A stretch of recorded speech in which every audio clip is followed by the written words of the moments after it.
It's time for the Chips and Salsa Show. The only show about Latinos for Latinos. And did we mention Latinos? It's the Latísima. Latinos come in all flavors, shapes, and sizes. You don't have to be Latino to enjoy chips and salsa. People love chips and salsa.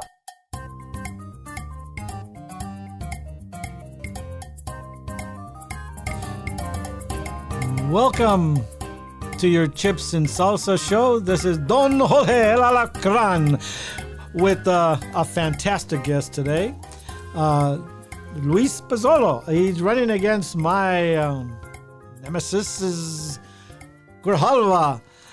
And Luis Pozzolo is a very good candidate, and you're going to hear a lot about him today.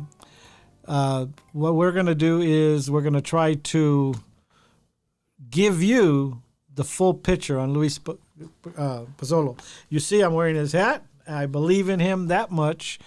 I think we're ready for a big change in CD7. And Mr. Grijalva, Mr. Luis, tell us about yourself. Oh, thank you for having me again. Well, I'm an immigrant, a hardworking business owner, have a beautiful family. I'm not a politician. I wasn't expecting to be doing this, but seeing what the country is going through, especially CD7, I decided to, throw my hat into this race.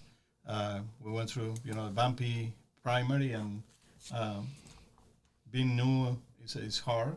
We're able to build our own campaign with our own money and small donations, and we have a movement in Southern Arizona right now. It's a lot of people that trust in what we're doing. I think Raul is very tired and ill. 20 years in Congress is enough, and we need a new person to represent the people. And so what's your, because you're going door to door, and it's a grassroots campaign right from the beginning. What are you telling the people? What are you telling them that you will do as a candidate for them? Well, last week we hit 3,750 houses just last week. Our goal is to do another 10,000 in the next 3 weeks. It's basically, talking with people about that Raul is, his focus is not on the people. His focus is in basically his environmental agenda is all about January 6th. That's the only thing he talks. People have no money to fuel their, refill their tanks. They have no money to buy groceries. There are no jobs in our district. Fentanyl is killing all our young people in our district. The border is a mess. The cartels are running the border. And, we have a congressman that is not representing the people and not finding real solutions for our people. He talked about being a peace guy, but he bought, $40 billion for Ukraine. And I think he's planning to vote more money. As you see, the Florida relief bill have some money for Ukraine. So he's voting for war. So Raul, tell the people he votes for, work for the people and is funded by the people, not for PACs. 40% of his money comes from PACs. 40%? 40% of his money. But, we see a decline. We saw between a 40 and 30% decline on the money coming into his campaign. So I think people are fed up with Raul. And that's what we tell people. We are serious about. We're going to Congress to represent people. We are not there to represent a party or a special interest or any super PACs or any lobbyist group. We're going over there to find real solutions and fight for the people. If I wasn't planning to do that, I would not be in politics. I don't need to be in politics. I don't need a paycheck. I don't need the title. I have a very successful life and I have a beautiful family that I was planning to spend time with them. But I have 18 years old daughter, and I always think, what country are we leaving our children a better country, or we're living a worse country? I think we are leaving a worse country to them if we don't do something now. And it doesn't matter what party you are. We're getting, from that 3,750 houses, half of them are Democrats. We're visiting Democrats, PNDs, and independents. So you're visiting Democrats as well as independents? Yes. So you're just not knocking on Republican doors. You're knocking on everybody's door. Yes. So you're an everybody candidate. Yeah. And that's what we are going to be, the candidate of the people, the candidate who represent everybody. And when you bring solutions to the district, those solutions are not only for Republicans or for independents. When you have a high tide, it raises all the boats. So what are the natural resources over there in Tucson and in that area over there that could be even better as you as a candidate. So what are you telling the people? Well, I think you have two big resources over there in CD7. Number one, all the mines, and Raul has been fighting mining, according with him, because of environmental issue. I believe America can extract minerals that, better than Africa or Afghanistan or China. We have more regulations. We have better machine. We can do it safely. We really need the minerals. The people that think we don't need to mine and you driving a Tesla, well, that Tesla have probably 500 pounds of copper. Where do you think that copper is coming? If you are 75, you have, a hip replacement or a knee replacement. That titanium came from a mine.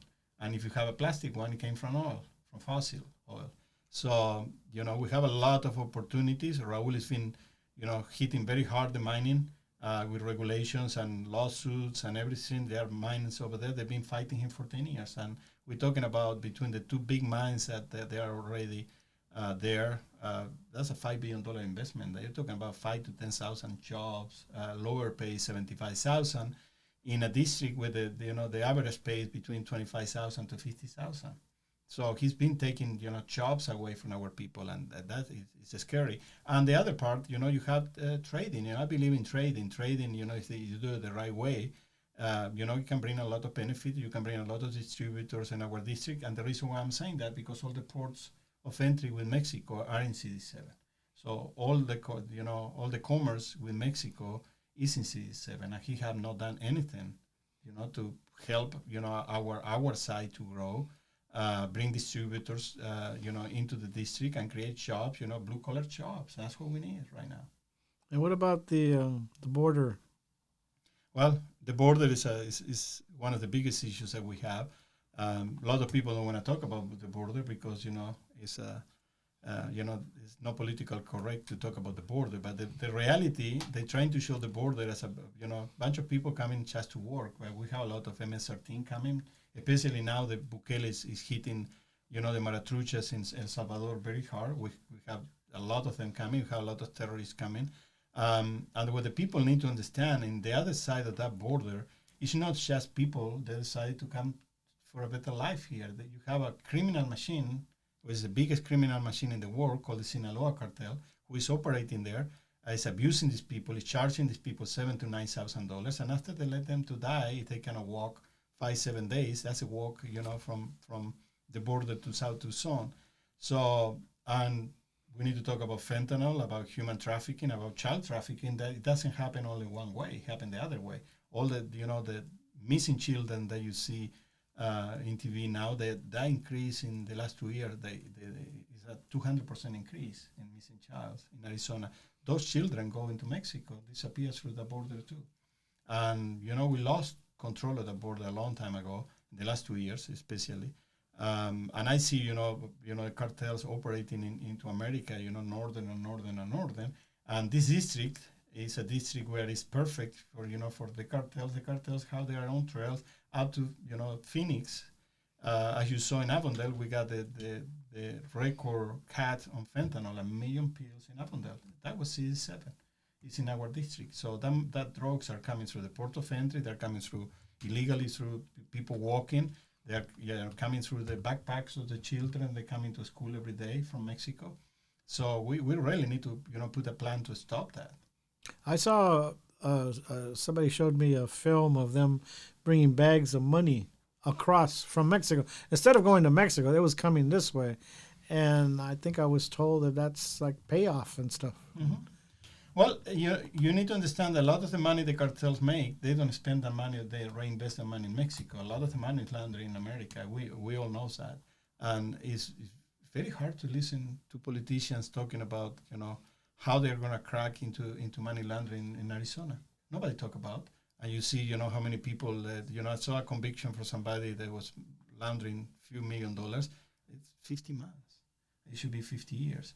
And we don't talk about that because a lot of people are laundering the money. A lot of people are making their billionaires because of that. And maybe some of that money finishes some campaigns. And that's how everybody's silent about, money laundering. That money is dirty money. The people die through that drugs.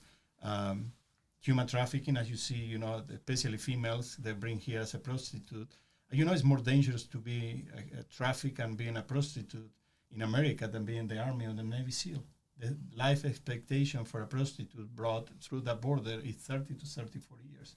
After 30 to 34 years, they're going to overdose or is going to be killed. And they bring them in for these big events. I mean, we have the Super Bowl coming up. We have the Fiesta Bowl coming up. And they bring in these women to prostitute.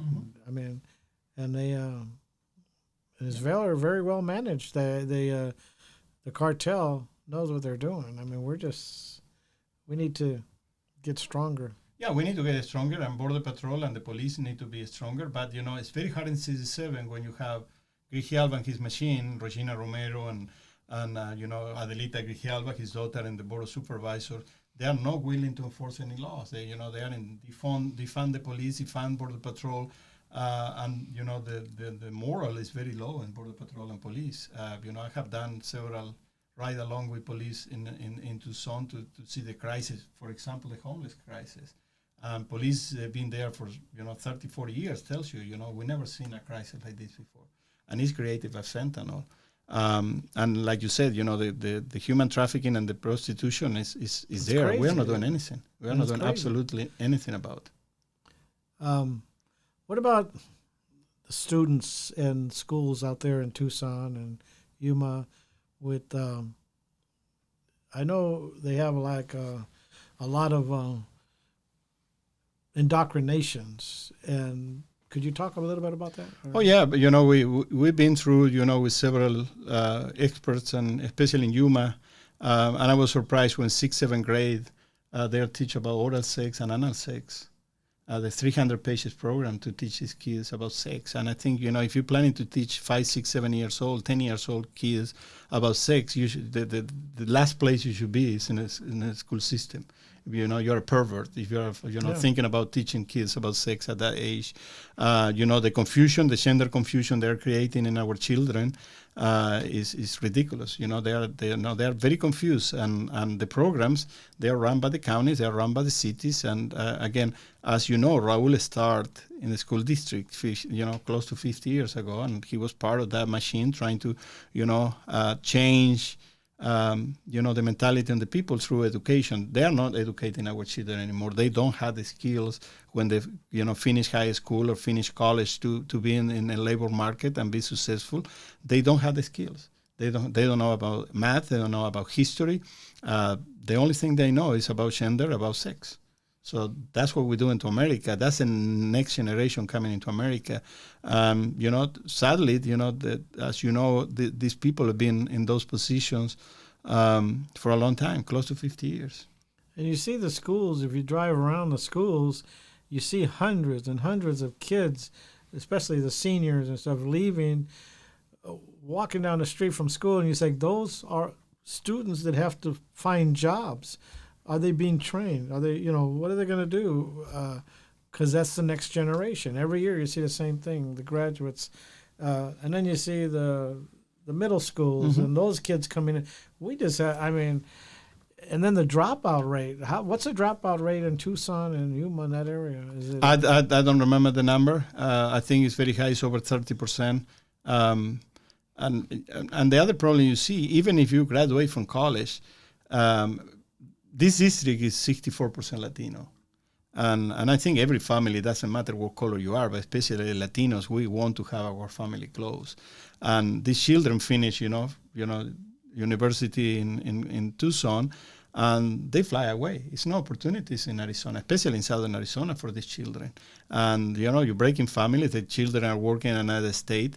And we have a lot of resources to make, Arizona better and make southern Arizona better. When you're talking about South Tucson and 30% of the people live under 25,000 and another 30% living under 50K a year, that is showing you, why our unemployment rate is double. Well, you have a machine that's been operating there for too long. That's the Grijalva machine. And Raul control a lot of things over there, and his family control a lot of things over there. His chief of staff is married with Regina Romero, who is basically the mayor of Tucson. And, as you can see, they do have a machine, as you see what happened in Yuma, when you have Guillermina Fuentes, who was a mayor, and they have this big harvesting machine in Yuma. I'm talking about that. I'm going back to Nogales tomorrow. We have some recordings from a female explaining how they were harvesting ballots over there with the mayor over there too, who's a Democrat too. So we send the information to the AG. We're having a meeting with the sheriff tomorrow, and the good thing is happening right now. And people need to understand it's a machine who had kept these people in power. It's not been the people. There's a machine. They are harvesting a lot of vote. They're using a lot of lower educated people doesn't speak enough English to fill out the ballots, and they're using these people to stay in power. And the good thing, the judicial system finally decided to crack into that, put Guillermina Fuentes in jail. She need to resign to the school district position she has. She cannot run for the next 4 years. She cannot vote for another 4 years. So that a lot of things are happening in our district, and we are breaking through the machine, especially because the people are tired. There's no opportunity anymore. I said, well, 20 years, it's been too long. You think you could break the machine and make it better, make people believe in the system better and be more involved in their communities and stuff by breaking this big machine that's gone on for a long time? Yeah, it's not going to happen overnight, but I mean, you have the will and the people and the resources.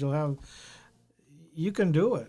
Well, I believe we can do it. If I didn't believe that, I won't be doing this. I think the machine is breakable, especially if you understand the corruption and you understand where the money is coming from and you understand who is funding this. Because, it's sadly, you see, a lot of these money people in our district that they are greedy. They just, whatever they need to do, and they buy candidates and they, buy elected officials over there, buy campaigns, so their businesses keep growing. But, around them, there's a lot of people dying. There's a lot of people dying in fentanyl. They don't care. There's a lot of people unemployed. They don't care about that. The school districts are a disaster. The education is bad. They don't care about that. They care about putting more money in their pocket. We know who they are. They know I know who they are.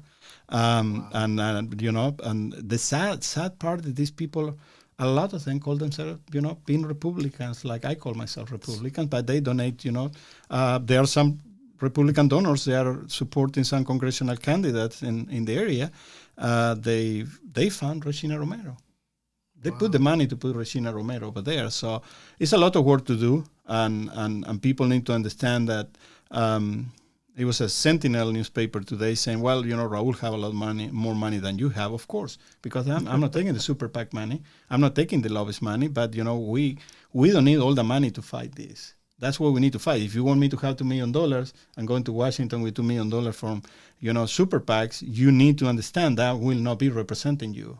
I'm doing this with my own money and small donations, and it's a grassroots movement. When we crack through this, we're going to win, When George Washington built this country, he didn't have the best army, he didn't have the best guns, he didn't have the best clothes or the best food, but he had the will to be free. And we need to free these people from this madness that this organization brought to them.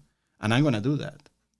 I believe you can do it. It's just, how's your volunteer base down there? Oh, we have one of the biggest volunteer groups in the whole Arizona. I think our campaign is a campaign that have more volunteers. You need to be careful because everybody's trying to steal your volunteers. And they are very dedicated. We have some volunteers that are working 6 days a week. At 10 o'clock in the morning, they're already walking. They take a break. They walk again. Like I said, we hit close to 4,000 houses, just last week. And when you see the effort and you look into people, buying, people to knock doors or door knockers, they come from another state. You're talking about $500,000 to $1 million. That's what it costs you around. You're going to hit that house, 250,000 houses. You're talking about, okay, we need $1 million just to pay the door knockers. That's how we cut in the campaign cost. With the volunteers, we do a lot of, social media. We do a lot of digital. We do a lot of radios, local radios too, that they have rates that we can really pay for. But I'm not willing to go the extra mile to take super PAC money to be sitting in my house comfortable and say, okay, campaign is running. I have $3 million, and you're buying all these things, signs. We're in our last 45 minutes. 45 seconds. Could you tell everybody your site, your website, Yep. how to donate, how to be involved if they want to be involved? Because you stretch all the way to Phoenix. Yeah. You know, how? It goes, where this you go from Yuma to Douglas and from Nogales up to Avondale. Yeah. My website is Luis for Congress, Luis4Congress.com. If you want to volunteer, you can donate. The money is going to be used, to work hard for CD7. I think, we need to give a chance to these people living in poverty, give them light, and that's what we're doing. So any help is appreciated. Thanks for listening to our show today. This is the Chips and Salsa Show. This is a Tuesday edition, believe it or not, and come and join us for our Thursday edition that we have, and hopefully we'll have Luis Pozzolo back on the show again before the November 8th election. I hope to have you back. Thank you very much for coming, and help his campaign. Donate if you can donate. If you can volunteer. He stretches all the way from Yuma and Tucson all the way over here to Phoenix, where because I live in Tolleson and he's running in my area, CD7. So volunteer. Try to donate if you can, or phone bank, anything to help his campaign. Let your friends know that it's that way. Okay, there we go. Let them know that you support Luis and that he's the man to do the job, and say goodbye, adios, Grijalva, because he's ready to leave. And he's just gotten older, and we need fresh blood. So thank you. Thank you for Jorge. stepping up. Thank you very much.